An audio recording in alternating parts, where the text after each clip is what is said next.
welcome everyone to the Deep Transformation Podcast.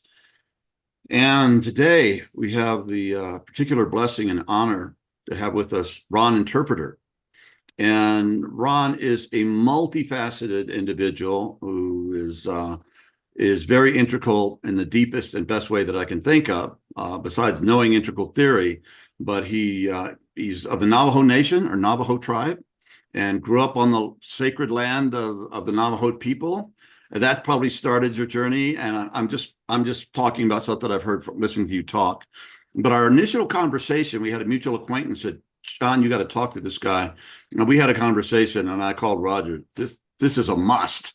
So there was just so much resonance, and you speak with such, I don't know, depth, authenticity, and honesty that's quite apparent. And as a person who's really walked their talk. And I will let you perhaps introduce yourself better than I can. So welcome, Ron. Great to have you. Thank you, John, and greetings to you, Roger, and all of you who are out there in that virtual world. Blessings to all of you on this beautiful day. Give me an opportunity here to introduce myself in my Navajo traditions. Yat e do ahyahat. She Ron Interpreter Yinishya. Zitla'a. Zedeske in Shlodot Lilthana Bashashin. Tachi ni Eda Shinaladot Zitlati Dashiche.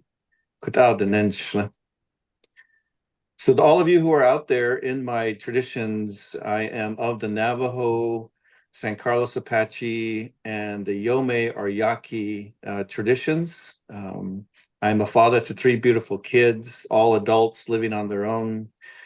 And as a professional, I'm a business consultant and also dive into life coaching, and also a co-founder for a plant medicine church called Sanctuary of Consciousness. And currently I'm living here in the Phoenix area. That's who I am as a human being and as a person. Well, thank you, Ron. And also a lot of your work is kind of, well, there's so many places where our paths intersect or cross each other, is your work with addiction and alcoholism. And maybe you can speak a little about that and how that became a calling for you. Why did you go in that direction in your life? And why did you start walking the path of helping people with that life-crippling, death-giving disease? Yes. Me as an individual, addiction in terms of substance abuse has not been a practice in my personal life. However, my coming to recovery or being in the recovery industry resulted from me growing up 17 years in a household where alcohol was readily available, and consistently have been trying to live in that dysfunction. And as a result, have been working in personal development to help unwire all of those behaviors and characteristics that were being modeled by my father, by my aunties, my uncle, things of that nature. So growing up in a dysfunctional home, my dad was a chronic alcoholic, and really, really intense behaviors. But there were times also where he was very calm, sober. So living in that for 17 years gave me a devout devotion that I would never be around alcohol, that I would never practice those ways.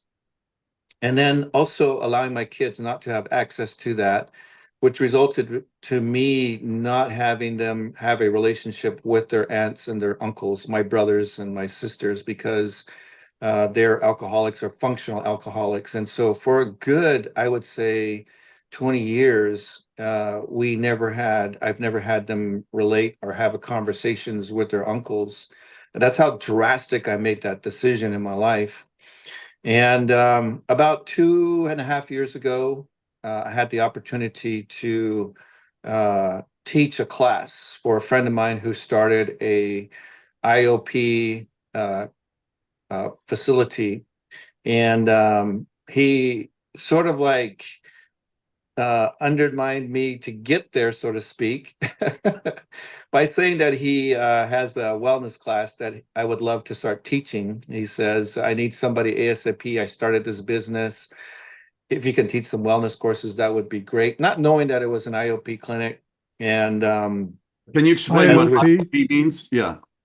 it's like an outpatient therapy for rehab, people who are coming out of detox, people who are coming out of that intense residential treatment, detoxing from the alcohol, and they take these courses. They go to a center, an outpatient center, and then there they teach courses around substance abuse, behavior health, personal development, wellness, things of that nature.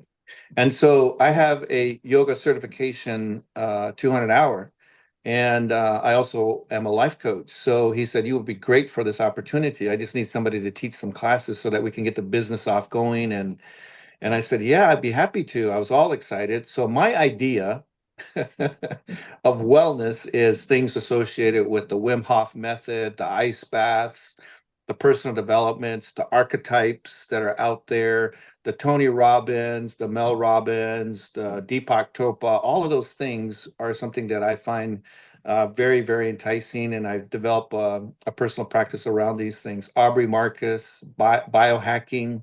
So I was very, very excited. I said, yeah, I just got my 200 hour certificate of yoga. I'm there. I show up and I walk in, and there's a lot of these Native Americans that don't look like the typical yoga class or people who are ready to develop their personal insights, my typical clientele. And I asked them, I said, I thought you were teaching a wellness center. He goes, well, it's a recovery center, he says. And I'm like, man, I told him, I said, I really appreciate the opportunity, but I just don't want to be around this industry. I just don't want to be around this energy or this population. I've really made a devotion in my life that I'm not dedicated to this. He says, well, just teach for 2 weeks and get me going. And so it's been 2.5 years now since I've been teaching. And I've then expanded into other centers that are providing recovery and having me coming in and teach. And and I really want to respect and honor those who are going through the recovery center and going through their detoxing process and finding themselves through recovery. And there's a saying that they give their dates in terms of how long they've been sober. I've been sober for 3 weeks. I've been sober for a year, things of that nature. So my reflection on that, to honor them or to respect them, is to say that Ron Interpreter has been sober for 2.5 years now, in the sense that I've been teaching in that industry. So that's how I came to the recovery industry.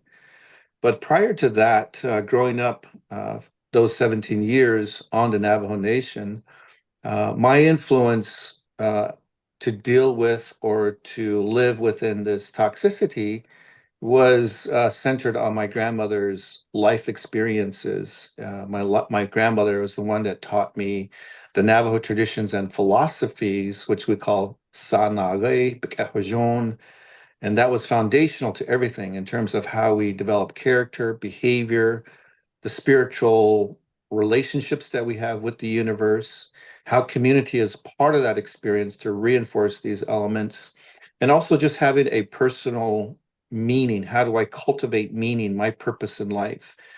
And then she taught me from the Christian perspective. She was a minister for the Presbyterian Church.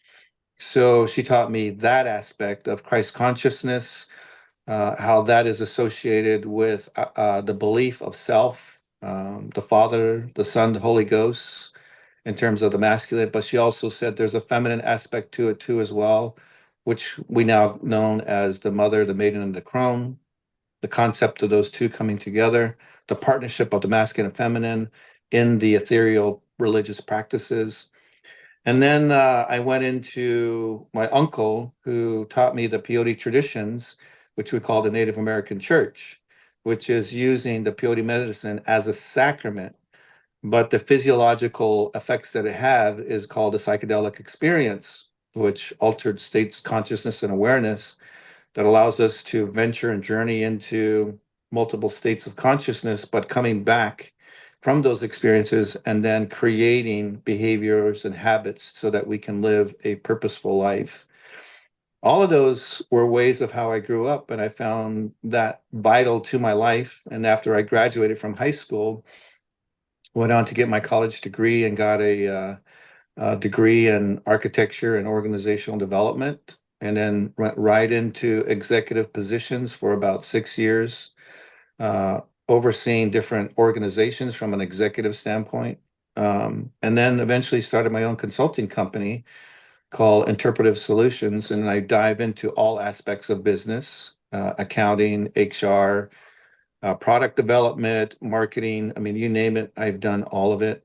Um, the industries that I've been really captivated by through my consulting has been the architecture industry, the film and entertainment, and then also wellness. So right around 2015, a lot of this shift of personal care for me, personal care, meaning that I'm taking care of myself under these three theologies and practices, and then allowing myself to teach my kids. So I was very private. I was very private in that this is who I am. This is my experience. This is my prayer. And this is, I have to teach this to my kids. So very private in that sense, going back up to the Navajo Nation for ceremonies, things of that nature. And in 2015, I had a whole different experience resulting from a divorce, a process that I was going through. And then I had to look for different solutions, different ways of how to understand myself. Then started diving into a lot of the personal development, life coaching techniques, the Tony Robbins, the Eckhart Tolle, things of that nature, trying to grasp an understanding and putting meaning to my life. And right around that time, I got introduced to integral theory through a mutual friend of ours, Wesley Farquhar. And then Wesley and another dear gentleman of ours, dear friend of ours, Greg, introduced me to this concept of integral theory. And it made total sense because it hit all of these fundamental processes, fundamental dimensions, fundamental psyche of understanding native traditions and philosophies. I've done cognitive behavioral therapy. I've done all of these different approaches in terms of behavioral health, and not all of them summarize the concept of native traditions and philosophies. And then I found this integral theory, and I just dove right into it.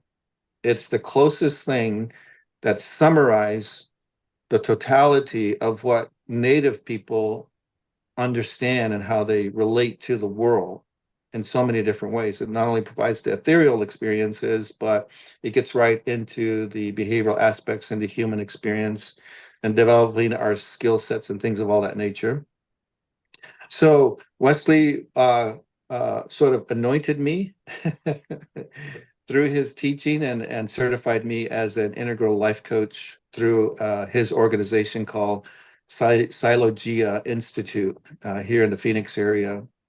And then I continue to work with Wesley through a company out of Boulder, Colorado called Rapid Rewire.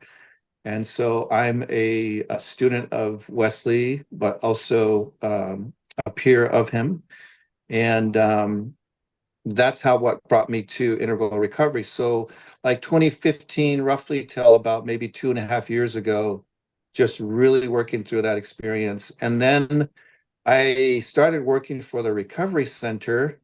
And then I think it was maybe 4, 6 months into teaching there, I said, man, it would be really nice if there was an integral theory applying to behavioral health and recovery, substance abuse.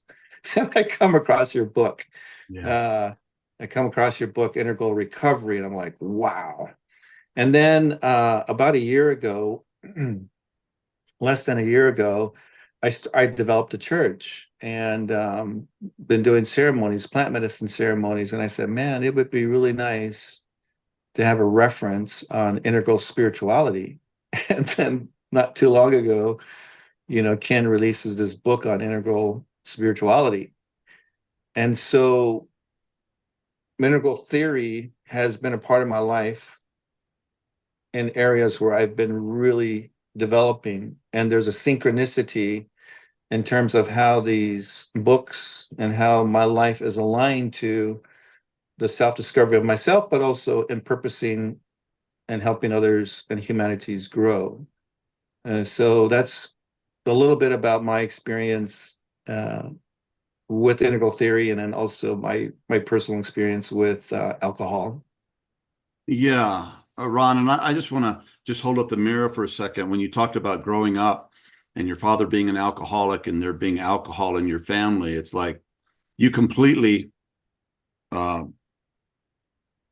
are a person that suffered from alcoholism, second person. I mean, not you made the courageous and correct decision not to walk down that path, but I mean, I just want to acknowledge how painful and awful that can be, and how you made wise and brave choices not to go there, and you developed yourself into a person that now has medicine and wisdom to help others. And I don't think we can ask more of an individual. So I was very moved by that and impressed.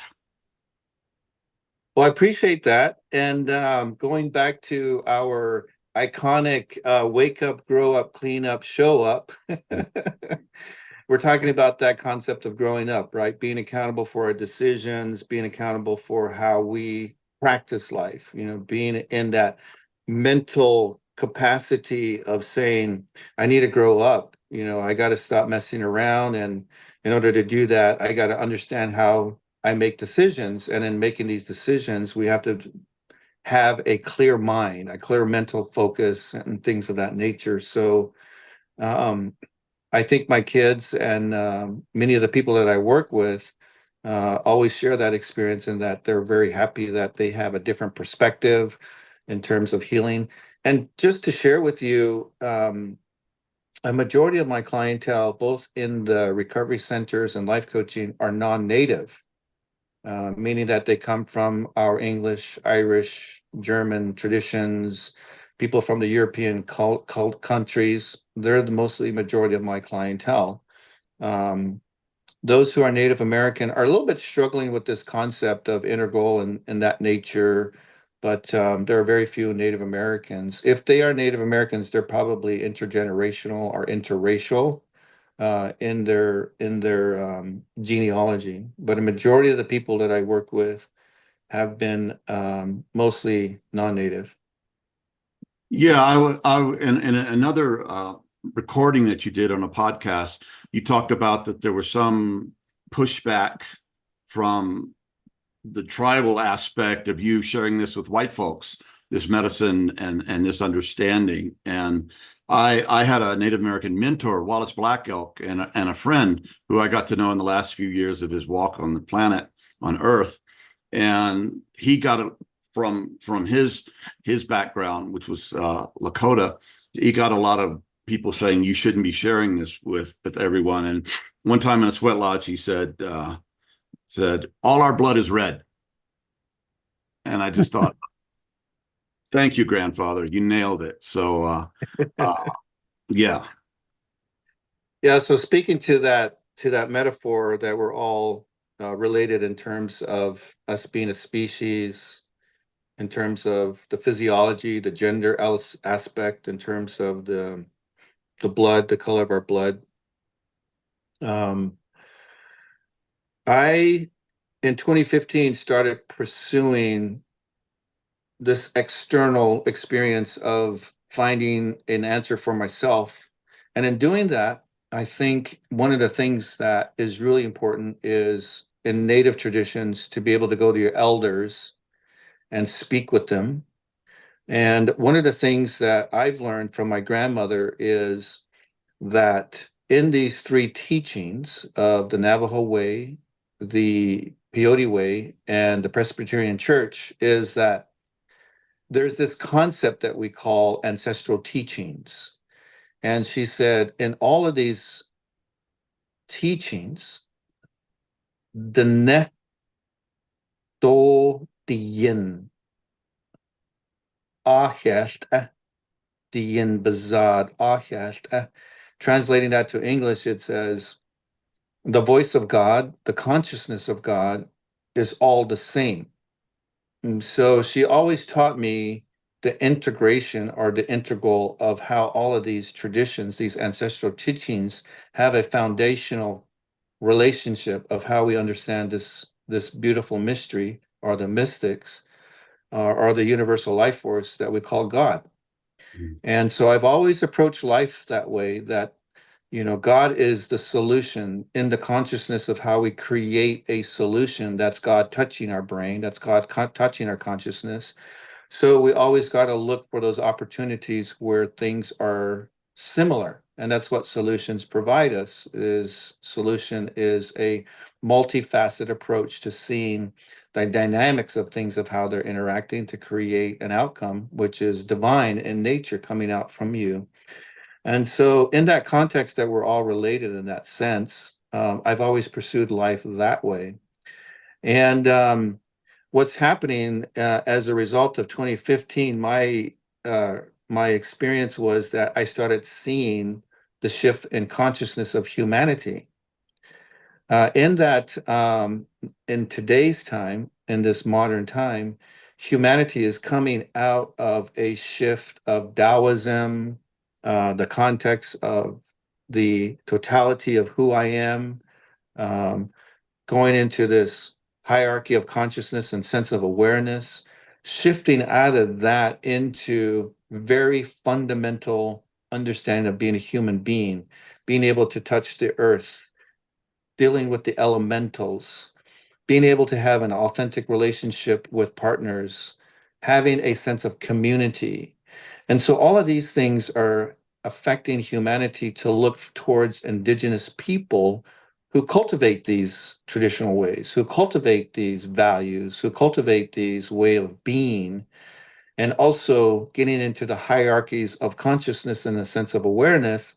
So everybody today wants to be able to be authentic, be unique, be in their identity of who they are. And then there's this psychedelic renaissance that is happening, where people are trying to find a meaning and a purpose of life through ancestral teachings, through the psychedelic experience. And so in 2015, I saw that unfold in front of me. And there was this encouragement for me to step in that arena. And as a result, I have elders who understand that concept and understand and believe in that. So I have elders who work with me on a regular basis saying, Ron, we don't want you to teach them how to be Navajos, but we want you to be able to help them as human beings. So taking the Navajo traditions and philosophy and modifying it and using these other tools, these other techniques, these other models, to be able to have them understand self and understand their sense of community and have these altered states of consciousness so that they can continue to grow, resulted in me creating a modality that I call Behjijona. So Behjijona is a culmination of life coaching, ethereal, spiritual, religious experiences, and also the communal social aspects that go into it, and the physical health that is associated with it. And so that's how I get the approval from my elders. And I think our ancestral ways, those who really know the medicine, those who really know the ancestral ways, have this open heart and conscious understanding that medicine will always be available to humanity. It's just the cultivation and the appropriateness of how it's delivered. So it goes back to that concept of what you're saying, is that all our blood is red. Beautiful. Yeah, I was deeply held by Native American community in Northern California, and met Wallace Black Elk, and I was very broken at the time, and I needed support and loving, and they gave that to me, and Wallace used to be able to really deal with people ruthlessly, if you will, when they were stepping off. And I was just waiting, to get blasted by him, because I felt I was such a mess. But never once did he treat me with anything but kindness and respect. And I was getting ready for this conversation. I was reflecting what I gathered from my experience with Native American spirituality, and I been to a number of peyote meetings of the Native American church, so I know what you're talking about and the sacredness there. And it came to me, what I learned most of all is to walk in a sacred way, to live life in a sacred way. And when I say that, my heart opens up. And going back to the beginnings of the modern recovery movement and the 12-step movement, it's exactly what they're talking about. Sought through prayer and meditation to increase our conscious contact with God, seeking only his or her will and the power to carry it out. I mean, it's right there. And 12 Steps started with mystical spiritual encounter of the founders. And then it kind of developed into a very loving, supportive group that's helped millions of people, but it kind of got away from the direct mystical or spiritual experience that was its foundational piece. And I think it's right there in all the recovery work that we can't deny it. It's just for those of us who have tried to work with people who are addicts, and I didn't have the disease myself, but I was certainly in my family and friends was impacted by it. And my brother, you know, became addicted, very depressed. He committed suicide in my home. So I you know, I'm touched by the disease in a very, very profound way that broke me so much that I wandered around the country just trying to heal my broken heart. And that's when I found Wallace and this community that was so loving and accepting towards me and helped me heal my heart. So when I began working with alcoholics and addicts, because they were showing up, I was a guide in a wilderness program and started some wilderness programs to take people out to get close to the land and find themselves again. My students, my beloved addicts, would listen to me because they knew I shared in their suffering. They knew I wasn't just talking from book learning or from school learning or from something I learned somewhere else, but it came directly through my own heart and mind. And I would say a student of mine told me this and that. And I spent hundreds, if not thousands of hours sitting around campfires, listening to people tell their stories. And so that made me open to this. And like yourself, when I ran into integral theory, I was trying to say, you know, what's going on? 12 steps is very good, very sacred. I totally honor it, still do to this day, but it's not enough. And then I discovered Ken Wilber's writing in a PDF online, something, what is Aqua, I think it called. And later that became a book, a short book, What is Integral, I think it was called. And I had this, oh my God, everything falls into place, and blah, blah, blah, blah. And I went out seeking for the people that were doing integral recovery, putting it together. For me, it was just obvious that this was a brilliant application for treating and helping people that have fallen into this hole. And I couldn't find anybody. And so I was like, seriously, God, you want me to write a book? That sort of thing. And basically my heart said yes.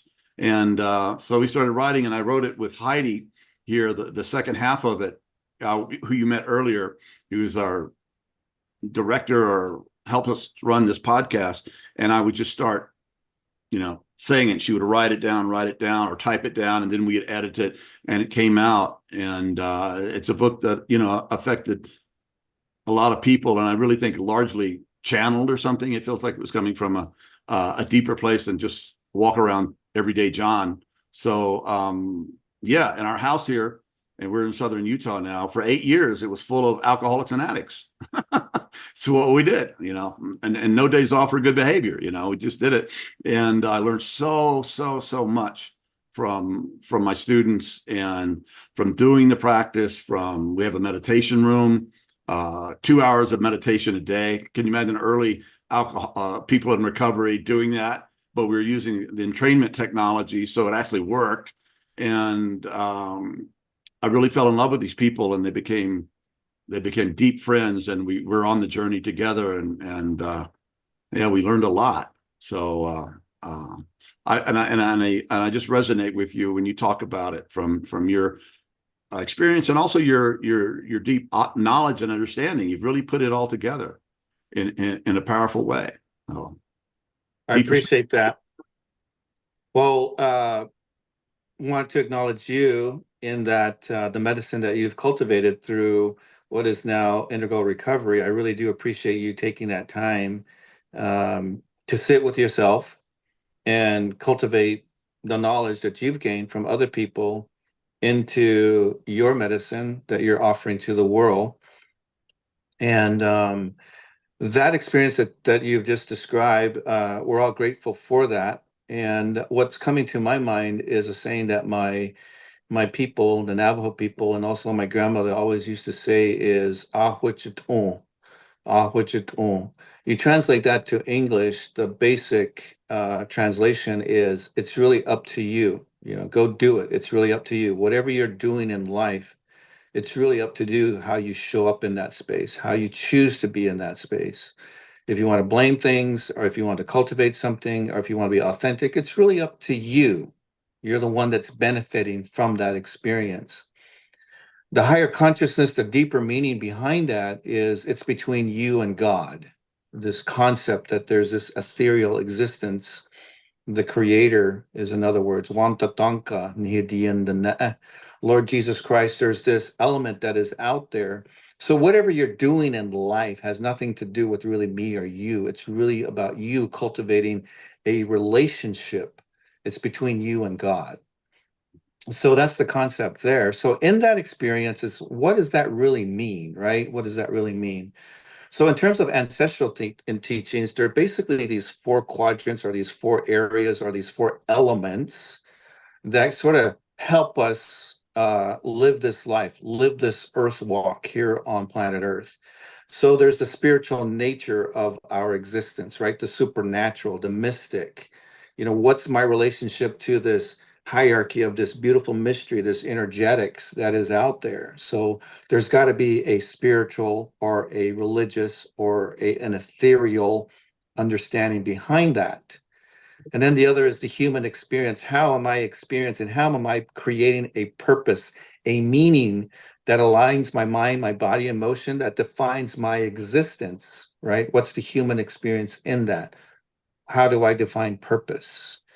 And then you go into the personal development aspects, which are the sensory, the behaviors, the habits, the very character elements that defined us. What is my practice? What is it that I'm doing? What is it that I need to know? What are the instructions? What are the manuals? What are the techniques? And then you go into the sense that all of this has to have a sense of relevancy because of community. Where is community in this? I'm a social being. How do I become influential? How do I know that I'm right? How do I know that I'm wrong? How do I know that I'm making an impact? How am I fulfilling all of these other three areas? So community becomes a really big part of those things. And so I think what I've witnessed over these applications have resulted in different techniques in terms of how medicine, behavior health, or approaches to working and healing people have changed over time. So a good example is looking at things like integral medicine, right? So looking at medicine as an integral or an integrative approach, not just looking at the diagnose and the prescriptions, but there is a hierarchy of other elements and other disciplines, other professionals that have to be a part of that person's experience and growth. It's not just the behavioral elements when you break an arm, it's not just the physiological clinical elements, but there's a behavioral element associated with that. So having behavioral health specialists coming in, having clinicians of different sorts coming in. So that's integrative medicine.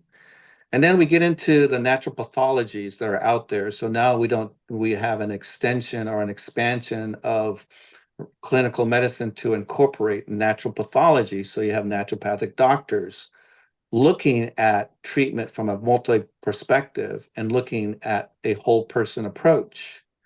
And then now we get into things like integral or integrative medical health, that there are different dimensions, different aspects of an individual in order for them to live a sober life. It's not just treating the addiction, it's these other aspects of the mind, of the body, of the physique, of the emotion that has to be taught to them and tap into in order for them to develop those skills in those particular areas. And so I think a lot of the things that you're talking about is a result of this book. in the integral behavioral health and mental health, a good example is SAMHSA, right? Substance abuse for mental health. They started out with this thing called the dimensions of wellness. It started out with 4, and then it went into 5, and then it went into 6, and now we have 8 dimensions of wellness in order for a person to be in a sound space. 8 dimensions means there's the mental, emotional, physical, and spiritual aspect, but there are also the occupational, the environment, the sense of self. There's 8 dimensions that we have to cultivate and develop skills around. And so when you talk about integral theory and integral recovery, it talks about all of these things in a very simple understanding, which is wake up, grow up, clean up, and show up. The wake up aspects that I identify with is the spiritual nature of us as being a human being, accepting deep medical states of understanding, having a skill set to be able to do that when you have an awakening experience. And then you have the grow up aspects, which is the mental, the cognitive aspects, which is accepting full accountability and responsibility for me making my decisions. How do I make my decision? What is the thought process? How do I have to mentally assess it? So things of that nature. And then the cleanup aspect I associated with the emotions, right? It's working deeply within my emotions, understanding this side of me and this way of how I'm able to suppress or project or create a sense of self, a deeper meaning in self. And then finally, it's the idea of showing up, which is let's have a daily practice. Let's develop these skills. Let's make sure that we're doing all this stuff. So integral recovery is a result of all of these intergenerational inter-experiences that behavioral health treatment and different approaches of theories and practices. So that's how I look at this experience in terms of what you've cultivated with this book. Yeah, and the main idea of integral recovery is that the carrying force, is to keep you, not only do you have to wake up, you have to stay awake. That's the real challenge, and is integral life practice, and I first read that from Ken, I went, oh my God, yes. And so I've tried to cultivate that in my life and just emphasize, practice, practice, practice. You have to work on the interiors, you have to work on your body, you have to work on your mind, you have to work on all this essential aspects as an ongoing effort. And I want to ask Roger, we're sitting with this gentleman who has so much experience. You're a psychiatrist, you taught for 40 years at a university, and you have a knowledge of mental health and disease and psychedelics and using these substances in a sacred way. What say you, Roger, to all this we've been talking about? Well, what strikes me is hearing, very happily on my part, hearing the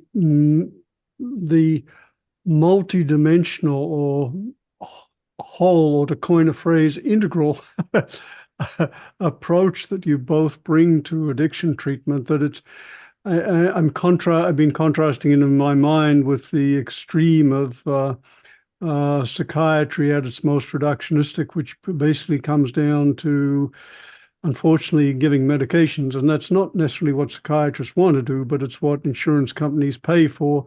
And unfortunately, medicine is largely driven by lawyers and insurance companies these days. So patients don't necessarily get what even the psychiatrists know is best for them and would most likely to do for them. They get what the insurance companies will reimburse for, and that is often just medication. It's so refreshing to hear both of you speak to the many dimensions of a full life and the necessity of addressing and supporting and nourishing and healing people in all dimensions of their life. The physical, metabolic, yes, but the psychological, the spiritual, the relational, all these elements that really seem so important and are so easily neglected in traditional approaches.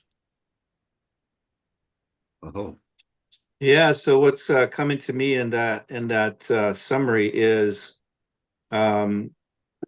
in this idea of which it's really up to you between you and God, or you making these decisions.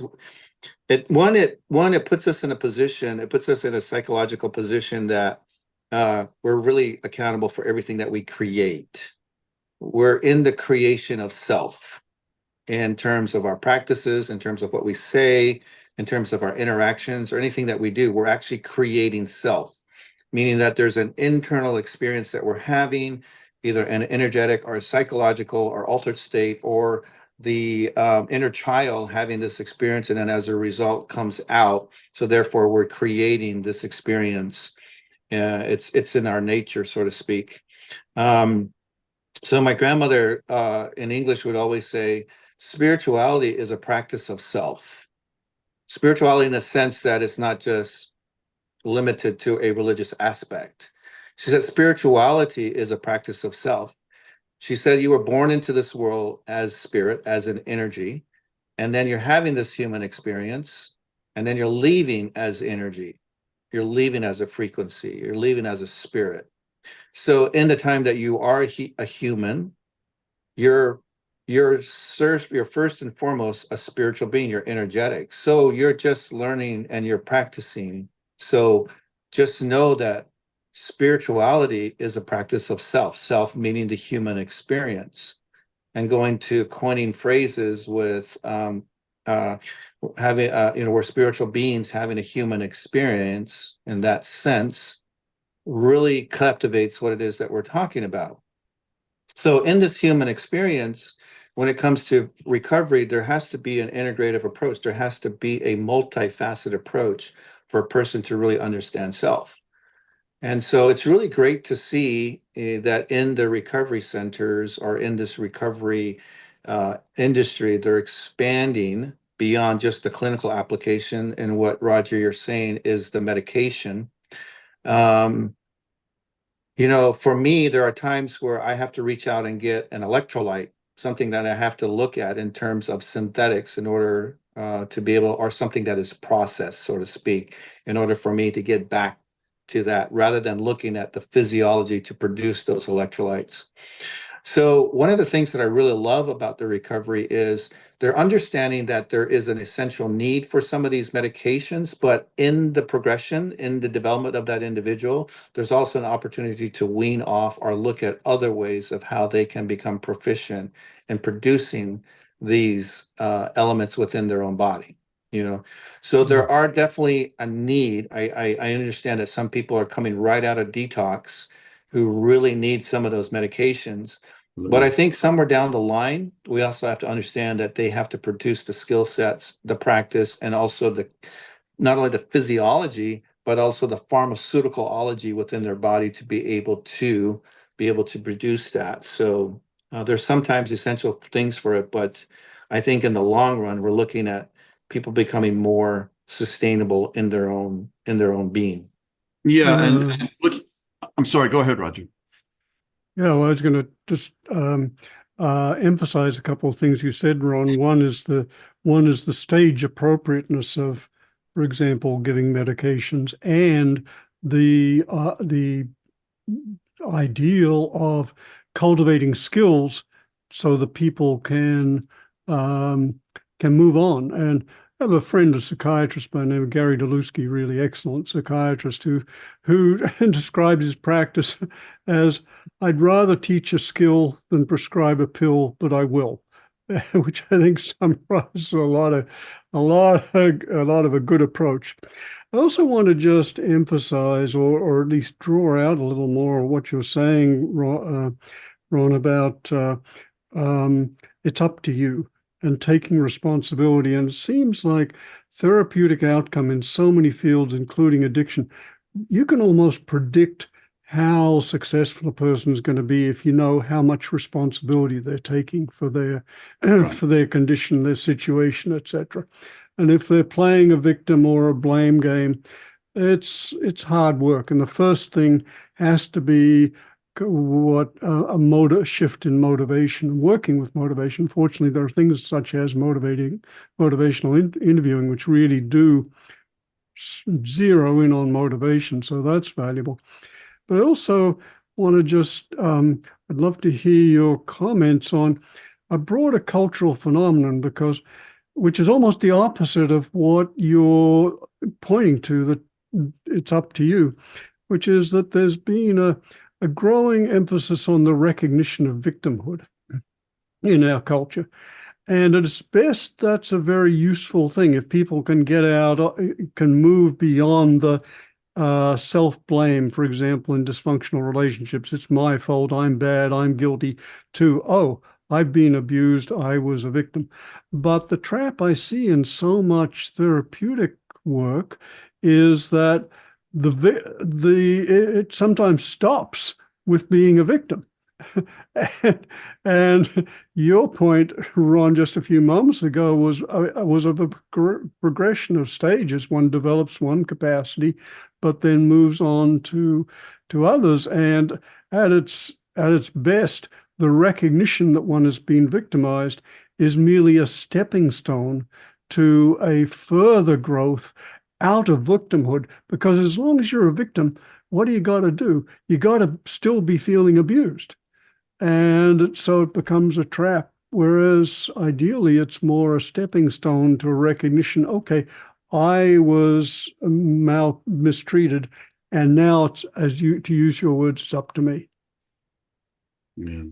Yeah, I think taking that concept of attain, taking that concept as a guiding element in the process of treatment, and moving beyond the practice, the personal practice of victimhood, is, I think people have to, what I've noticed in terms of how I've been dealing with the life coaching aspects and also teaching in terms of the recovery, is getting people to understand that, knowing that the practice of self is a spiritual experience, and to understand that their life challenges, their addictive process, their homelessness, all of those deep toxic elements that have been happening is the spiritual experience. It's not separate from this godly element, but for them to understand that their spiritual practice is that toxicity, is to first for them to recognize that, meaning that they created that experience, is to first to accept that. So I think one of the first things in the 12 steps and in many theological aspects is acceptance, right? I accepted being that. I accepted all the behaviors and the toxicities associated with that. That's the concept of ahwachidon, being responsible, being accountable. I did produce that.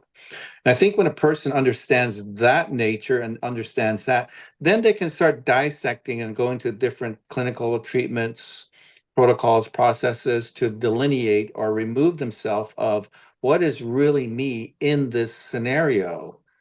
And then once they understand that, well, there are other circumstances that resulted in me making these decisions, but I made that decision. The more that they're accountable for and start seeing and separating themselves, they become more accountable for them.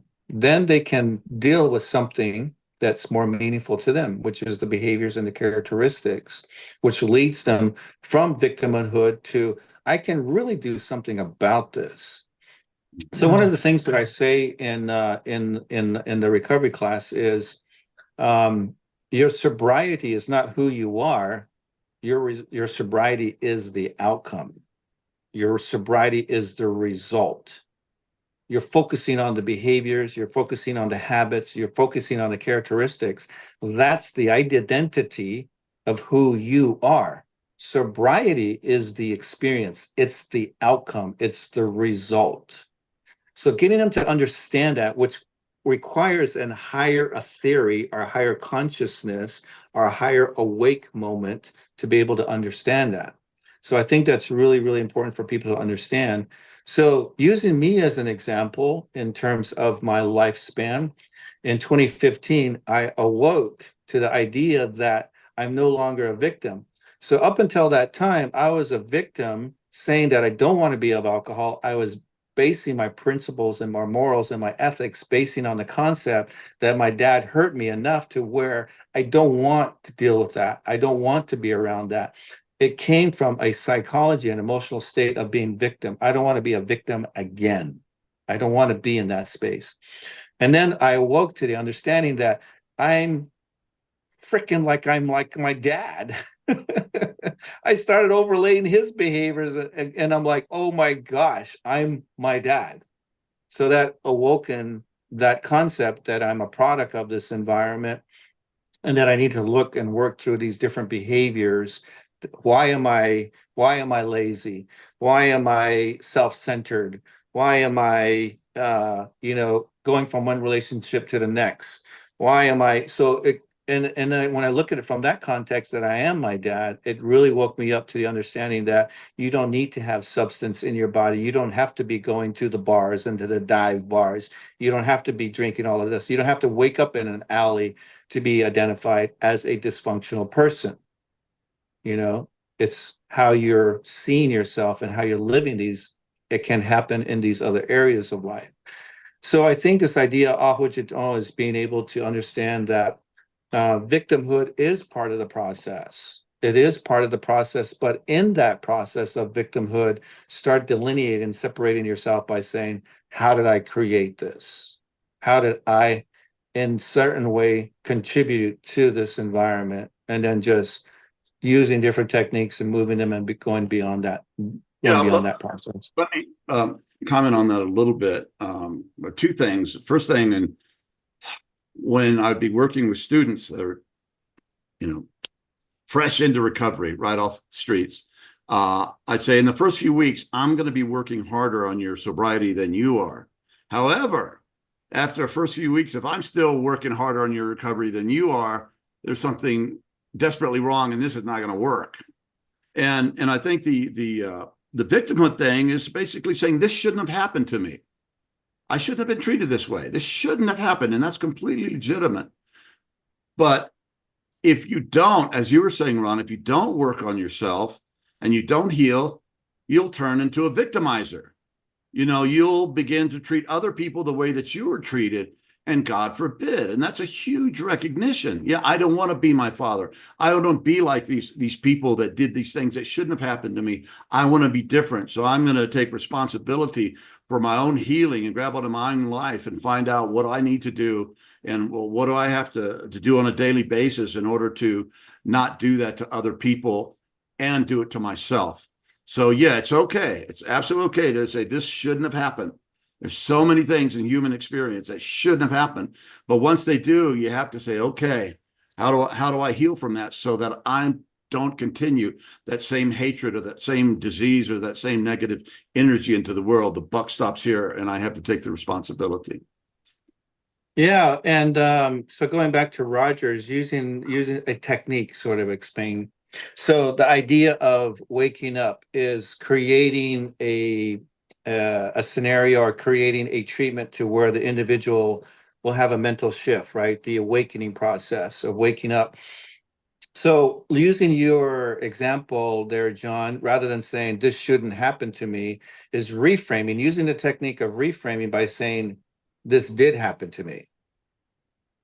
Rather than saying this shouldn't have happened to me, this did happen to me. So getting them in that context to understand that, and then going from that to how am I that? So in my experience, I could say to myself, I don't want to be like my dad. I don't want to live in that environment. Shouldn't.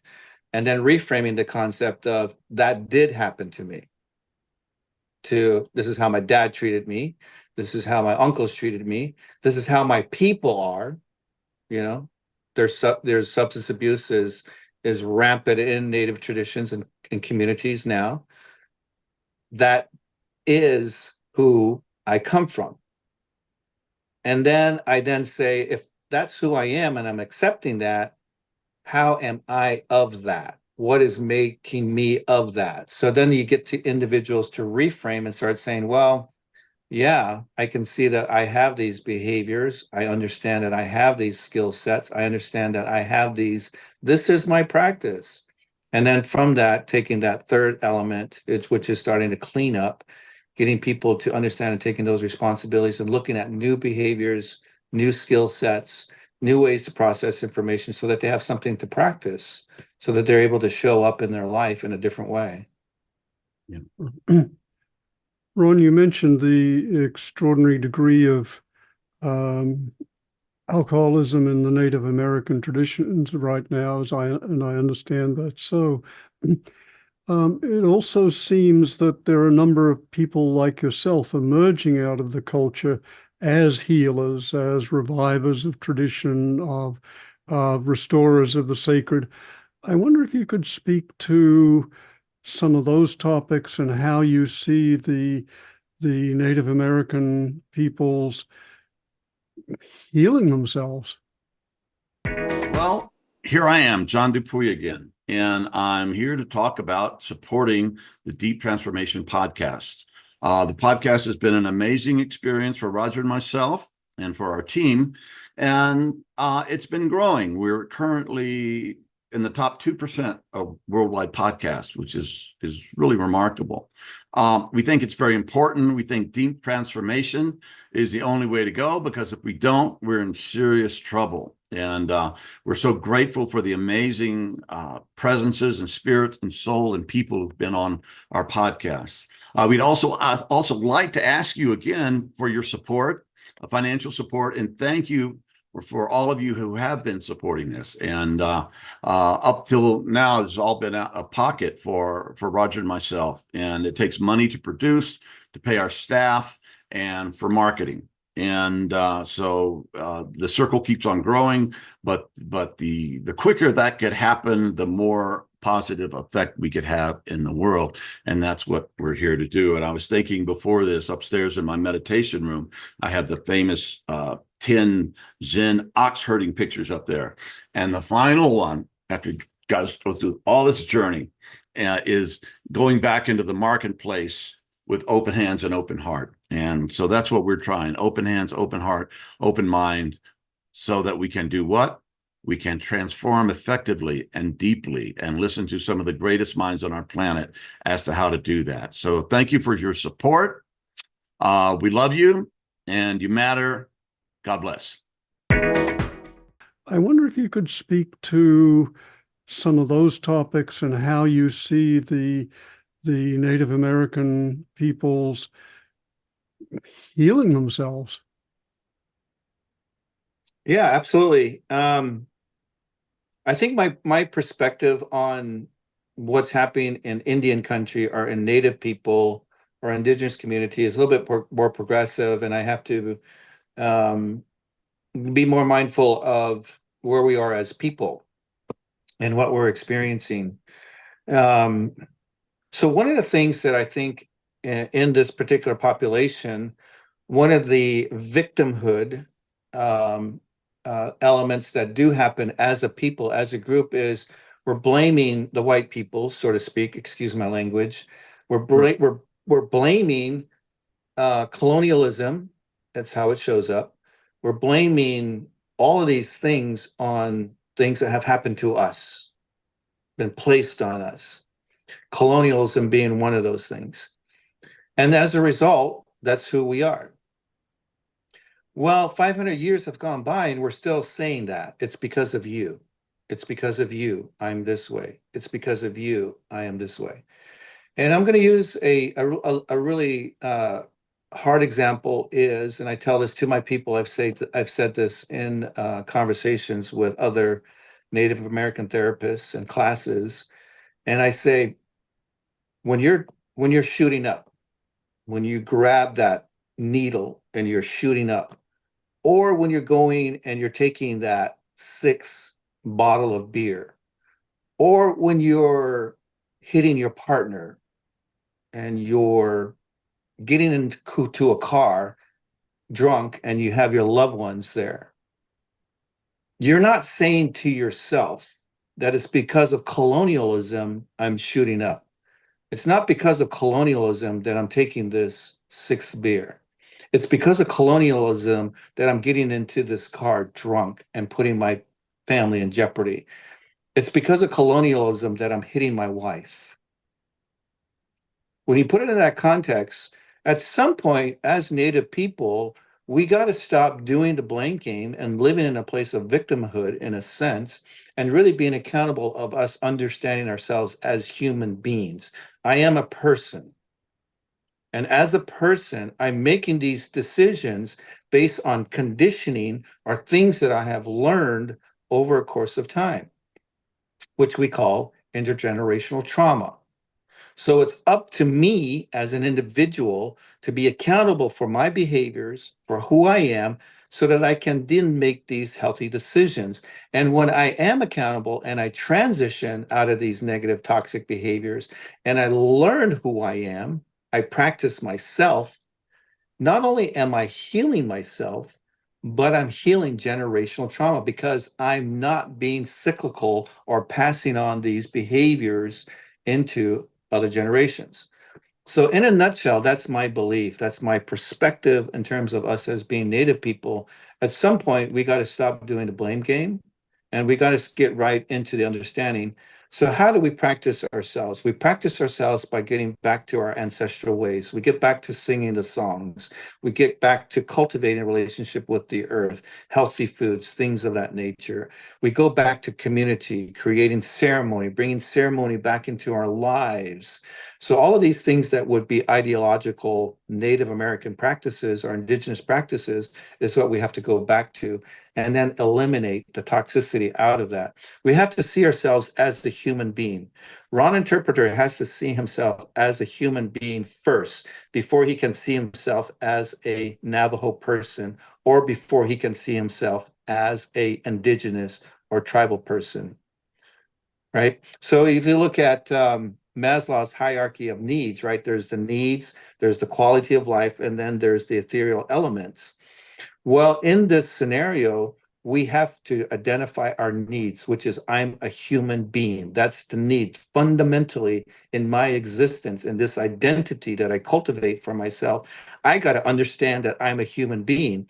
That in turn helps me understand that everybody else is a human being.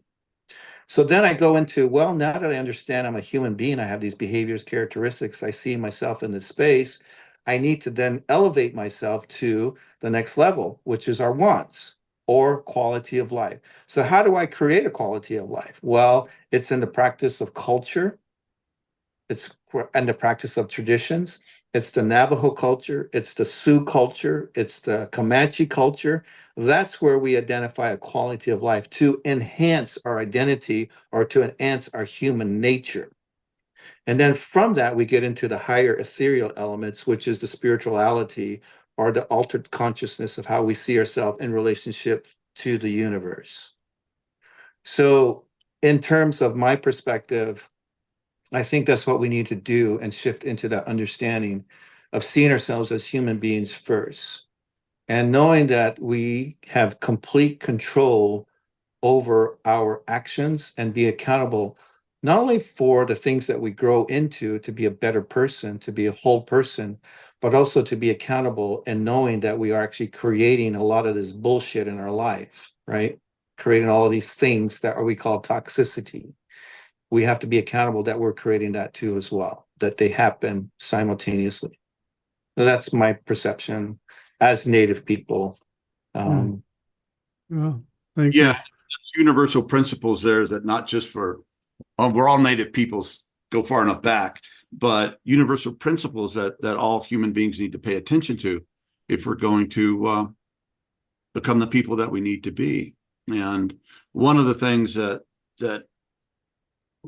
I did in my programs is toward the end of the time spent with us, we'd have a vision quest or a prayer fast out in the wilderness where you just put it all on the line, and just you can't blame anybody for what happens. It's you and God and nature and,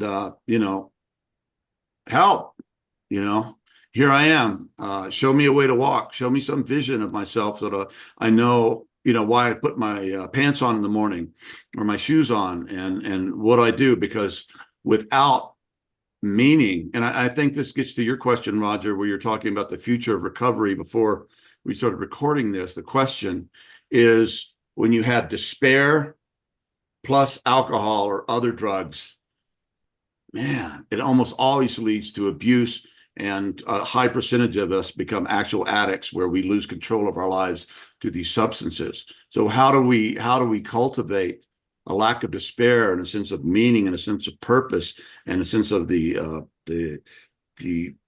preciousness of the individual as well as the community, and how you walk your life in a way that becomes a blessing and not a curse. How you move from perhaps being a victim or victimizing yourself to being able to help other people. And when I first went to 12-step meetings, I used to tell my guys, okay, now set up the chairs. Okay, you could do that. You may have 4 days of sobriety, but you can do that. So they'd help set up the chairs and then make really bad coffee, because that's a sacrament in 12 steps. I tried to bring good coffee and everybody, this isn't right, so help make the bad coffee, and just little steps, daily steps of being of service begin to shift things in a little bit, in small baby steps, but make a difference from a self-centered life to a God-centered life, or an other-centered life, or a service-centered life. What is my path? I learned so much about that from native peoples here on this continent, especially the Lakota or the Sioux, as you're saying. But that was something that goes back to, you look at the Old Testament, you look at the New Testament, everybody went out in the wilderness to find the 10 Commandments, Jesus to find his ministry. You go out there and you put yourself alone and you ask the deep questions, please, and you ask for help and a vision for your life. And that's essential, right? Because you have to have, well, why am I doing this work? Why am I staying sober? What's the purpose? Well, because the Spirit told me this, and this is my destiny. And this is not going to get me there. And when I don't walk that path, you're going to suffer more. There's always suffering. That's unavoidable. But is it noble suffering? Is suffering on the way? Or is it just ignorant suffering, that you're doing things that obviously will not help you or help your people or help the planet or help all the other brothers and sisters and life forms that we share this planet with? So yeah, and I think Roger asked the question of what's the future of recovery. For me, the future of recovery is more geared towards the practitioner than it is working within the influential elements or instruments that come in to support the practitioner. What I mean by those instruments are things like corporations, insurances, things of all that nature. We've come into treatment dependent on these things, and largely dependent on these things to supplement the individual's growth, but also supplement the assistance that are necessary in terms of the professional treatments and the professional individuals who are needing in that process. And that's understandable.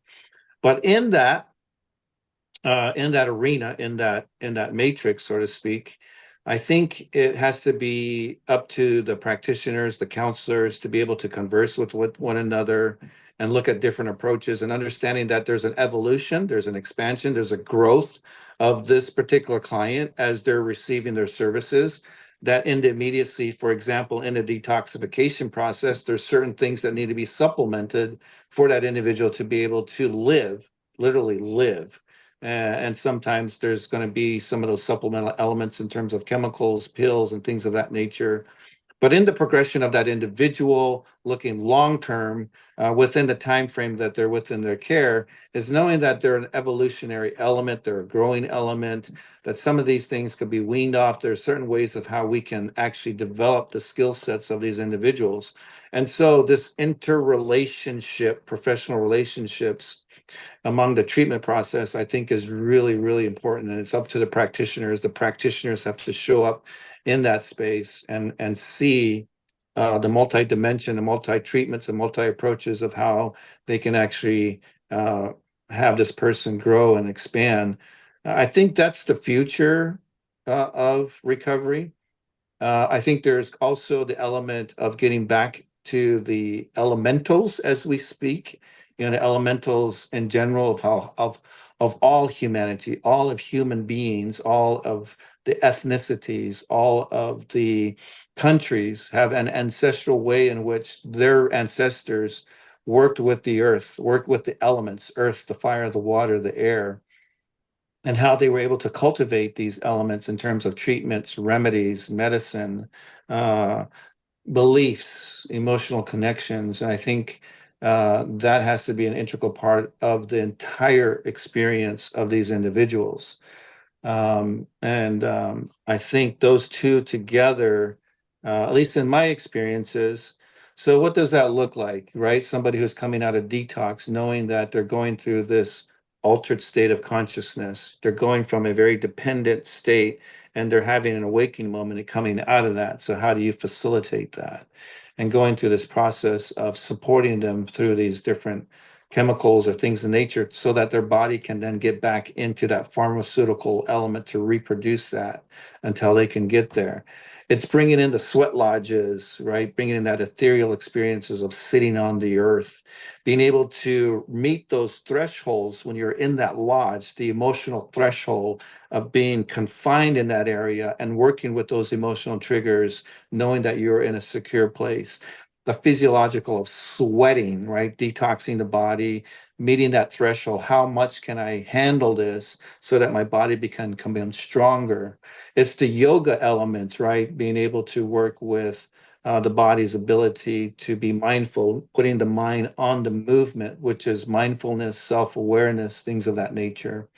Getting up in the morning and the first thing you do is you go out into the sun, right? That early morning sun and the vitamin D that you get from that. There's also a breath work that you do in that, breathing in that first dawn, that first beautiful of the day. So all of these things have to be part of that process. Basically, how do we exist as a human being with nature? So having this, I think, has a lot to do with the practitioners' ability to not only be expert in their field, but also be in the learning of how all these dynamics could then reinforce their discipline. It's going to be up to the practitioners. That's the future of recovery, I think. And we Yeah. building on that, and you can't ask your students to go to a place that you're not willing to go yourself. And if you're willing to do the work, if you're willing to do the integral practice, the daily prayer, meditation, taking care of your body, all of these things, they will feel that and sense it in you, and there'll be a transmission of that. And they can say, well, if that's sobriety, there's something I want there. I mean, in the early stages, you got to have some role models of what sobriety looks like and what a life well lived can be. And so it's for people who are called into this path of service of working with alcoholics and addicts. It's really, it takes a lot of courage. It takes a connection, your own personal spiritual connection with the sacred, because you win some, you lose some. It's not always 100%. And I lost some students that I dearly loved. That everything I could do wasn't enough. In some cases, it gave them an extra 7 to 10 years of life they wouldn't have had otherwise. But then they relapse. So you have to look at it like that. And if you're looking at it, 100% success rate, I don't think anybody's come up with that. But you have to be in personal integrity with yourself as a teacher, so you can teach from your experience. This is what I do, and this is what you can expect, and this is why it's hard, but this is why it's worth it. And start rebuilding character. And which alcoholism and drug addiction completely destroys. Like I say in the book, you could be here at a developmental level when you first start using, and as the substance takes control of your life, you're bam, bam, bam, bam, bam. You're going downstairs into the basement of human behavior. And when you start getting sober, you're able to achieve whatever level you were at before, and then working up from there to these higher levels where it's not just about you. It's not just about the high. It's not just feeling sorry for yourself or angry at the world or just trying to check out. You have a responsibility to live your life in a good way. And here's how you do it. And this is what I have to do. And this is the kind of people I need in my life if I'm going to achieve this, because this thing is bigger than me. It's more powerful than me. And goodwill and, or strong will is not going to get me there. In the beginning, I'm pretty helpless. Eventually, I will increase my health and strength, but that's a long road. So it's a lifetime journey. Absolutely. Being a human being is a lifetime journey. At least one, yeah. Really. There's the understatement of the day. Ron, You've both mentioned the importance of bringing one's whole self to the work as a healer and practitioner, and of working on oneself. And you've also mentioned, both of you, the importance of many facets of treatment. And you've also both mentioned a couple of Native American practices, the sweat lodge and the peyote ceremonies. I wonder if you could say something about the Native American practices that you find valuable to bring to uh, addicts and people working with these disorders. Yes, absolutely. In terms of treatments, I really go back to growing up. The scenario that I grew up in, give you guys a visual, is it's a very rural area. So where I grew up from, you have like roughly 4 square miles to 6 square miles of land that is owned by a particular family. And there could be multiple families or multiple individuals living on that property. And so if you can just imagine maybe 20 up to 30 people or 30 landowners of 4 to 6 square miles. So you have 20 to 30 of these. It's very rural in terms of the nature of where we grew up. And of course, no water, no running water, no electricity. Our light switch was the sun coming up in the morning, and turning off the light switch was the sundown. So in that time frame, we had to not only meet our basic needs, human needs, we also had cattle, we had horses, we had sheep, we had a cornfield that we had to tend to. In addition to all of that, we also had to go to school, the modernization of our life practices. So we had to do all of that within a day's time. So it became very important for us to be able to identify and relate to the environment, or the natural environment that is around. So we access a lot of daily treatments or daily interactions, or supplementing our daily lives, nutrition, through accessing the land and accessing the environment.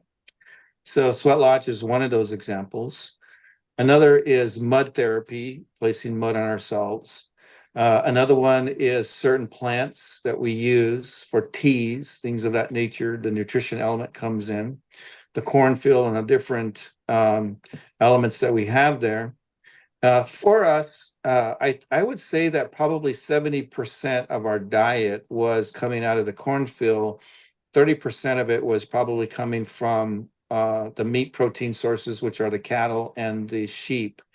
The only time that we actually access the animal proteins is when we had a ceremony.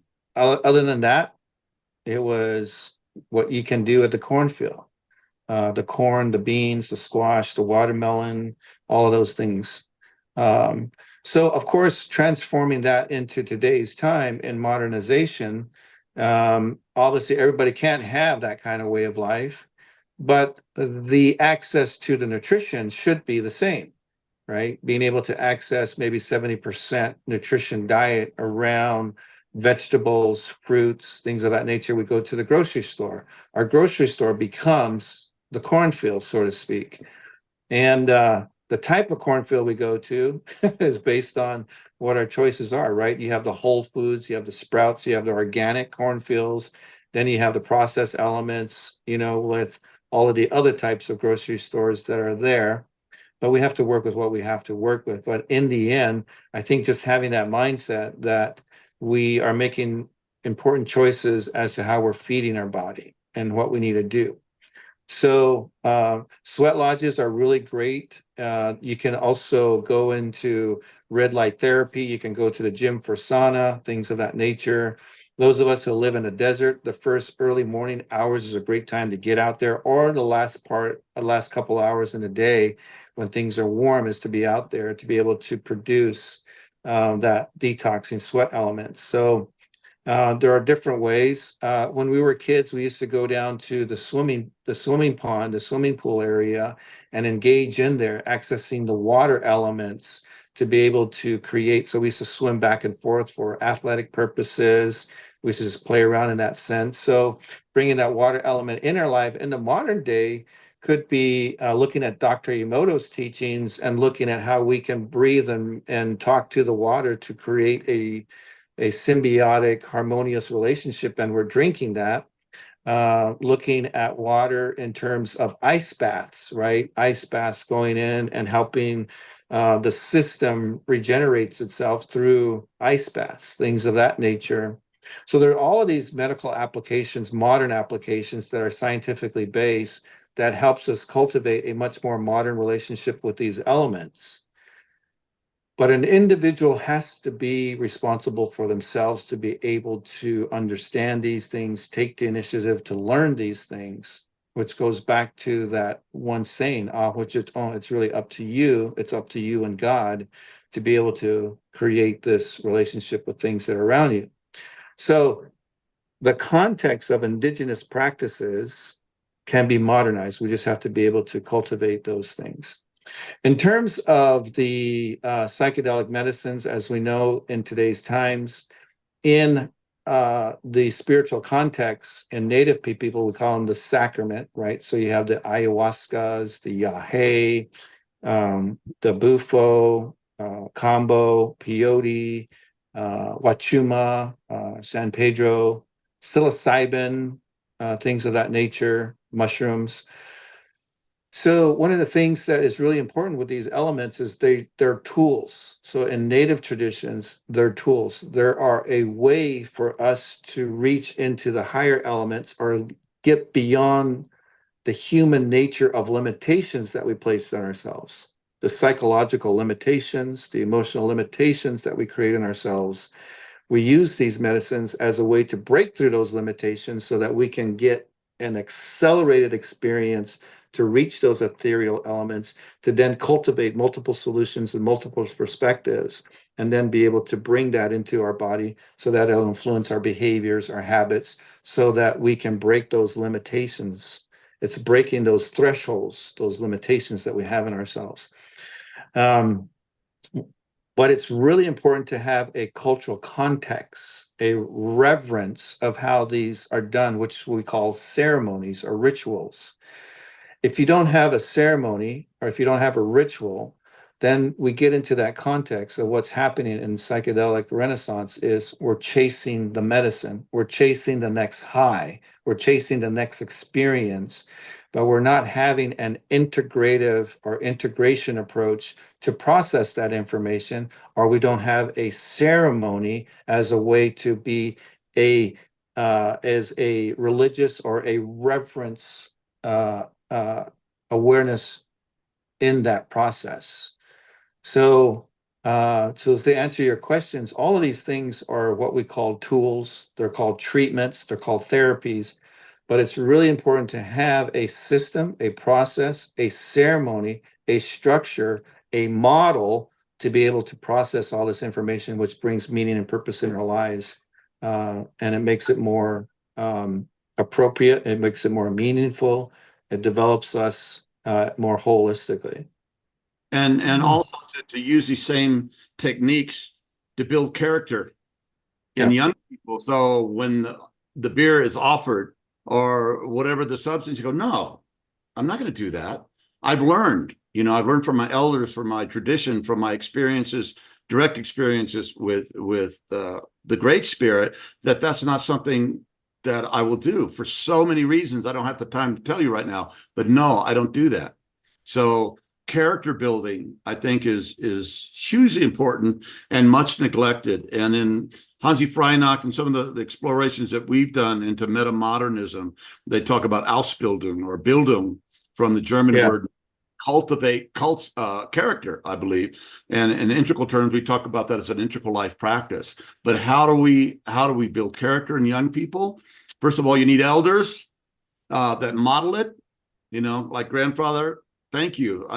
Yes, I don't want to disappoint you, and I want to be more like you. And how do we do that? Wilderness journeys where everybody's responsible. It's not just you're being taken care of. It's like you've got to learn the ways to walk and give it to other people. And character, which will stop us. And we've done that so poorly in our modern culture, and we've done so many things that are so amazing, but we've really, really missed that. And in a lot of cases, we lose our souls, lose that connection. And people that are like that are vulnerable. Hey, this is going to make me feel good for a little while. Why the hell not? And so if you can't answer the question, why the hell not, then you've been brought up wrong. And it's up to people growing into elderhood and growing into be adults so that you can work with young people and share that. And young people are really, they can smell BS. They know if this guy is just, phony or if it's a real person. And when it's a real person, many will gravitate to that because they know instinctively that that's what they're trying to figure out. So help our young people and to build character and build a connection to what's more important than just getting high or escaping momentarily the difficulties of being a human being. So yeah, I think that's really important to understand when it comes to the psychedelics or plant medicine. So taking this conversation of integral theory and practices into the applications of Native American medicine, specifically mind-altering substances or sacraments, as we call it, the peyote, the all of these things that I mentioned. It's really important to have a process in place when you talk about character. So character is something that we learned, like you mentioned, John, from our elders. There's a certain way of how these individuals behave. There's a certain way of how they have a perception in life. And one of the things of how it comes out, how it shows up, is this thing that we call character. There's a certain character about this person. There's a certain way that this person knows themselves. So those are all the things that we talk about, the embodiment, right? And even in Christianity, in terms of Christ consciousness, the Lord Jesus Christ, or the Lord born Jesus as a physical manifestation, embodiment, the morals, the principles, and the ethics and the character of how we as human beings are able to act on. So we definitely look to others to be able to create this idea of character. So in that, how is character developed? It's in psychedelics. I think it's really important to understand that it's a tool, and it is the ceremonial process that allows us to understand the character or the humanness of who we are. It's a process. It's a medicine. It's not something that we become dependent on. So in a lot of Native traditions, before the medicines were served out, nowadays in today's practices, these medicines are being served to other people. Prior to that, centuries ago, decades ago, it was the shaman or the curandera or the hatkatli that was the only one that took the medicine on behalf of the individual. But over time, it has evolved to now, let's serve you, let's give you the medicine. And I think it's really understandable that in that context, humanity is creating a ceremonial processes to build the capacity of that individual's practice. So in order for you to get the medicine, in order for you to receive the medicine, you have to have a spiritual practice. It's required of you to understand where that medicine comes from, the dieta or the dieting of that medicine, the songs that are associated with that medicine, the theological aspect that determines your higher sense of consciousness. You have to have that in practice prior to you having the medicine. So now we're building the capacity of the individual to understand themselves, and their reward is to have altered states of consciousness with this tool. So in the application of modern therapy, I think that's what's happening in terms of integrative approaches, is being able to see this individual as a human being, to have multiple practices, multi-dimensions of their wellness to be able to grow. So in many ways, if you were looking at the holy sacrament of peyote ayahuasca and put it in the context of behavioral health or mental health or recovery, the ayahuasca or the sacrament is these integrative approaches that we're offering to this individual in order to practice ceremony, in order to practice behavioral health, in order to practice character, in order to practice understanding who they are in the process of recovery, in the process of attending a recovery center or recovery treatment. The sacraments are all of these different therapies that are coming to that experience. So we've had huge successes with through our church with working with individuals. We wait for a time period before they come in. If they're coming out of recovery, there's at least a year to 2 years before they actually can come into taking the sacrament. We want to make sure that they're proficient in managing their human nature and characteristics and have a discipline in their practice, their wholeness, before they can actually look at these altered states of consciousness. Prior to that, you have breath work, you have meditations, you have sound therapy, the eye awake modalities are things that we use in order for them to receive that. So we have a grace period there before they actually can come into the psychedelic experiences, because there's a culture there. There's a way to be a human being in there that requires an extended practice of bringing these different rituals and ceremonies into their experiences. So a majority of the people that we cater to are individuals who are professionals, people who are in their own practice. So we have a lot of behavioral health specialists, counselors, a lot of naturopathic doctors, clinicians. We have a lot of professional athletes coming to us. We have people in CEO positions who own companies. We have motivational speakers that are coming. And then we also work specifically with the special ops combat vets. These are individuals who are the elite forces in the military. When they're redeployed, coming back into their civilian life, there's a time frame there that they have that we are deployed to them. We work with them to help alter their state of consciousness, have that emotional relief, and being able to integrate their experiences so that they can then go into back into civilian life. It's a tool. It's a process that is associated with ceremony and ritual. And I think that's really important for people to understand and not get in the habit of chasing the medicine and getting in the habit of pushing their dependency, their codependency on this particular way of using that particular medicine or that sacrament. My grandmother says it's a way of life. So what am I practicing? In the bottom, at the end of it, what is it that I'm practicing? What life am I practicing? Am I reaching out and chasing something and chasing the next experience? That's my life practice.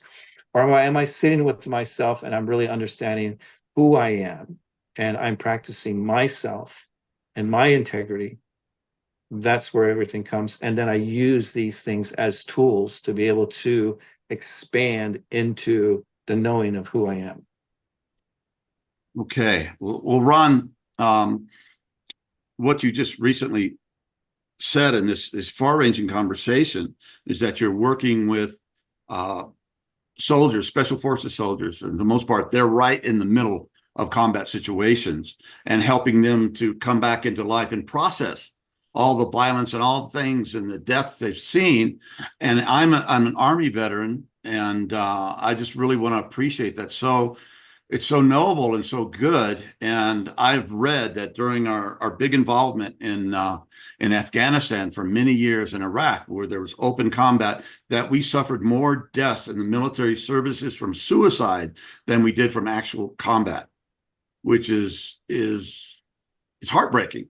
And I just wanted to thank you for the work you're doing there. And I'll pray for you and the people that you're working with. It's very important. I appreciate that, John. And to you, I just want to say thank you for your commitments and your service time there, and then also bringing that into your experience of being a therapist and helping others. And I see that a lot with the veterans that we work with, is resourcing their idea of mission. What is my mission? What is my purpose in life? And I think you're an excellent example of how you're resourcing your mission by helping humanity, still putting those skill sets and those techniques in place that you learn in the military. What brought me to working with military was through prayer. When I turned 50, I had a ceremony, peyote ceremony, where it was revealed to me that I will be working with veterans, not knowing what that would look like. So this past year, I had the opportunity to work with two organizations one called the Coming Home Project by Nate Brown out of San Diego, and he caters specifically to enlisted and non-listed combat veterans who are in special ops. And there's all of these different tests that they're doing. And one of those tests and ways of how they're helping these veterans is through plant medicine ceremonies, in addition to other therapies and other researches that they're doing regarding PTSD, acclimation of the body, things of all that nature. And then there's another project that we're working with called The Mission After by Michael. And so those are the two organizations we work with. They identify the clients, they filter the clients, and then they send it over to us. So that's the working relationship we do with them. And then we go through a ceremonial process. There are 4 medicines that we apply. There's the ayahuasca, there's the peyote, there's the wachuma, or the psilocybin. We put that all in the context of ceremony over a course of 5, sometimes 7 days, working with them, and then integrating all of these different therapies like ice bath, breath work, yoga, life coaching techniques for them to process the information, the things that they've gone through in terms of those extreme situations during their deployment, help them relieve those emotional tensions that they're having, and then get them reacclimated, and then we send them back home so that they can integrate into everyday life. And so in the ceremony that was my experience was there is the establishment of the United States, in which Native American warriors and non-Native warriors were coming together to fight each other. And as a result, millions and millions of Native Americans were killed. And so that changed to now we're, as a country, we're under the Constitution of the United States. You have Native American soldiers or veterans working and fighting side by side with non-Native vets in these military forces to make sure that we have these rights and secure these rights under the Constitution of the United States. What's happening now, and one of the things that we're taking a lead in regarding the church, the plant medicine church, is the third level, the third wave, which is non-Native veterans coming together with Native American vets to heal in the concept of brotherhood and using plant medicine as a way of healing. And this comes out of the Navajo traditions. In Navajo way, we have a ceremony called the Enemy Way ceremony that brings the person into the ceremony at the beginning of their tour, enlistment. And then when they're done with their enlistment, they're coming back from the military, retiring from the military, we have another ceremony for them. So there's a very specific ceremony that creates the psychology, the emotional state of awareness, the physiology of that person going off to battle. So I've taken that, I've modernized that, and we've created these different ceremonies for these veterans. So it's really important for us to be able to understand that the development of these individuals, that these ceremonial processes and this consciousness that we're having right now, humanity is having this consciousness shift to be more human, being able to understand that they're human beings, and they're looking to Native people who are the closest ones who've maintained this lineage, maintained these practices, these traditions, these prayerful ways. And so Native Americans are being more accessible now to be able to help humanity. And I'm really glad that I'm taking a part of that experience. I'm really glad that I'm able to expand my consciousness back in 2015, where I can actually see what is needed. And I'm really happy that my grandfathers and my great-grandfathers and my relatives, all of their teachings go back in generations, are now helping me and coming out to help humanity. So I feel very privileged to be in that space. Yeah, thank you. Beautiful. Yeah. And we're probably coming towards the end of our time here, so I want to make sure to just thank you both for the work you've done. Ron, you putting your life on the line in this way as you are now, and bringing both the a beautiful integration of multiple modalities, including your own Native American tradition and ceremony and practices and ritual, together with contemporary therapeutic advances. And it seems like that kind of integration is exactly what we need.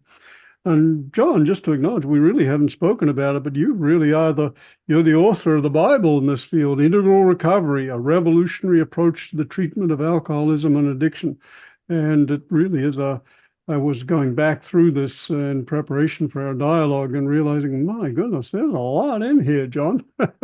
So thank you. And Ron, you were acknowledging the value of that book and how it provided a wonderful framework for the kind of integrative therapy or integral therapy you do so successfully. And I Roger, I just want to say to your question, what is the future of recovery treatment? One word answer, integral. It has to be integral. Maybe not my version of it, but it has to be an integrated that hits all the main parts. And we're very complex, multi-layered, multi-quadrant, many lines of intelligence. It has to cover all the essential bases if it's going to stick. So the future, I would say, better be integral. Yeah, and I want to take that and point to the fact that sadly, tragically, we're probably going to need you both and your fellow co-workers more than ever, because if we look at the trajectory of addiction over the last 500 years, particularly since the rise of science and technology, we have been successively creating more and more potent substances of addiction, and with things that ranging from distilling alcohol and increasing its concentration to synthesizing a whole slew of chemicals from amphetamines to you name it. I mean, it's a long, long list. And you know better than I do, the incredible mortality and morbidity associated with this. Just thinking of nicotine alone, there are over 2 million people who die each year from nicotine. I think it's 300,000 from alcohol in this country. And the 2 million dying from nicotine is worldwide, but these are incredible figures. And this doesn't even touch on the more contemporary addictions, because we now have a whole slew of new ones with the internet.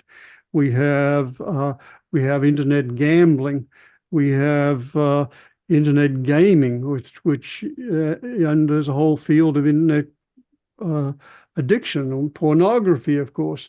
There are lives just being wasted. In Japan, they have a term, a hikikomori. The people who it translates as shut-ins. They live their lives shut in their room playing games, basically, or living through media. So it's clear that there are more forms and more addictive forms of addiction that are coming available. And unfortunately, it's not going to end. I mean, wait till virtual reality comes online, when these things are accentuated and amplified into a multidimensional experience. I just see that we're going to be facing a lot more kinds and intensities of addictive potentials. And so your work seems like it's just going to get, tragically, it's just going to get more and more important. And we're in a kind of race between the creation of ever more addictive, not just substances, but modalities, and the growth and effectiveness of therapeutic interventions. Yeah, the future of addiction. We talked about the future of recovery. In terms of the future of addiction, so for me, what comes to my mind is first and foremost, we have to have an understanding, and we have to have a reality check and an acceptance that addiction, or the triggers, are the things that cause addiction in terms of substance, in terms of technology, things of whatever it is, that it's real and it's going to continue to evolve. Addiction is always going to be there. It's always going to be a part of our life. It's going to be more proficient. It's going to be more readily available, and it's going to continue to grow. We have to understand that that world is always going to be there. In our Navajo traditions and philosophies, we grow up into 4 different worlds. There's an expansion and evolution of humanity, or the Navajo people, into the 4 worlds. We're now in the 4th world. And one of the things that happen in this 4th world, in the now, is that these spiritual deities, or spirit in general, has now transcended into the unseen world. And then the seen world is the physical existence of us being human beings. So in that transition, in that the spiritual deities were leaving, going into the unseen world, one of them said that I will leave behind poverty, jealousy, sickness. I will leave these things behind so that you will understand that you are going to be a continued human being. So in that context, in that philosophical perspective, is that there are going to be these elements always a part of us as human beings, these that lead to addictive behaviors. It's a part of us, and it's an extension of us. In the religious or Christ consciousness, you always are having this God and the devil experience. There are going to be these demons within us, and they are going to be reflected in the physical environment around us. So I think that's the first and foremost, is that there's going to be a continued arena, a continued accessibility that will initiate these addictive behaviors. We just got to know that's part of our human behavior. So in that, the future of addiction is, how do we become proficient in these ways? What are the treatments? What are the processes that we have to do? And I think using the models like integral recovery or integral theory help us understand that there's a multidimensional approach to all of these things to be a human being, that there's multiple ways of how we can identify ourselves. There's multiple ways of how we can practice ourselves, and know that this is a experience that we do have, and that we do have the capability to be able to manage who we are. And I think that's the future of addiction, but it has to be a integrative or integral approach. And people have to understand that they do have a responsibility, that they are creating these experiences, to have to know and understand that I am creating my toxicity as much as I'm creating the wellness and the wholeness of who I am. And I think the third piece is that we got to stop looking at addiction as your experience and mine experience in the nature of community. This is not a Navajo experience. This isn't a Caucasian experience. I have a Navajo experience that is different from you being a Caucasian experience. I am a Mexican person, and my addiction is uniquely to me based on what it is that you're experiencing. We got to stop isolating ourselves as human beings and look at cross-cultural ways of how we can interact with and have the privilege and the invitation to extend to each other in our different ethnicities, to be able to cultivate multi-dimensional approaches, multi-techniques, and things of that nature, at the same time respecting each other, respecting the ceremonies, respecting the sacredness of how we're inviting each other into our campfires, into our communities. So we got to stop isolating ourselves as human beings and be more integral in this battle, or in this context of helping humanity heal. And so that's been my experience in the last 2.5 years of working with the recovery industry. Beautiful. Yeah. Well, thank you, Ron, so much.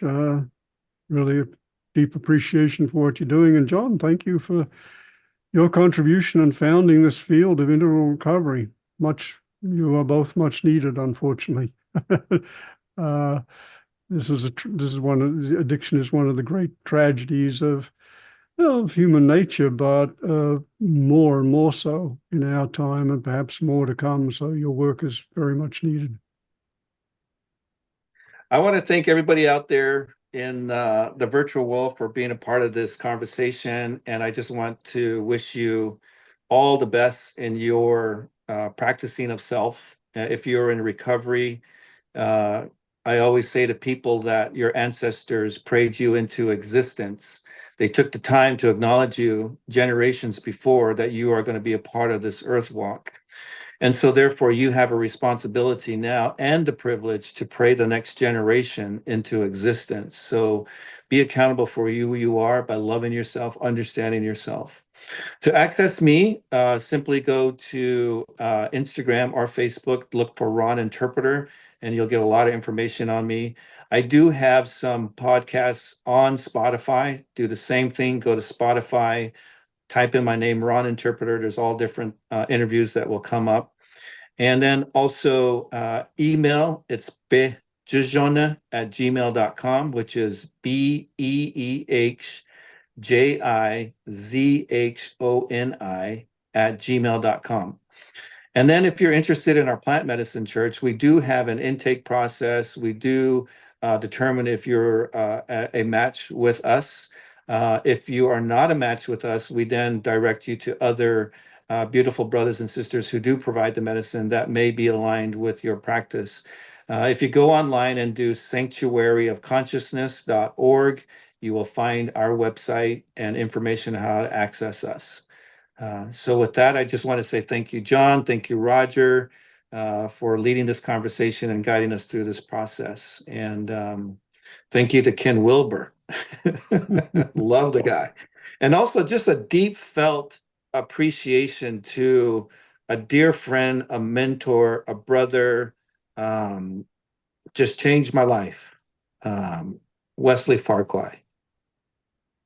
Oh,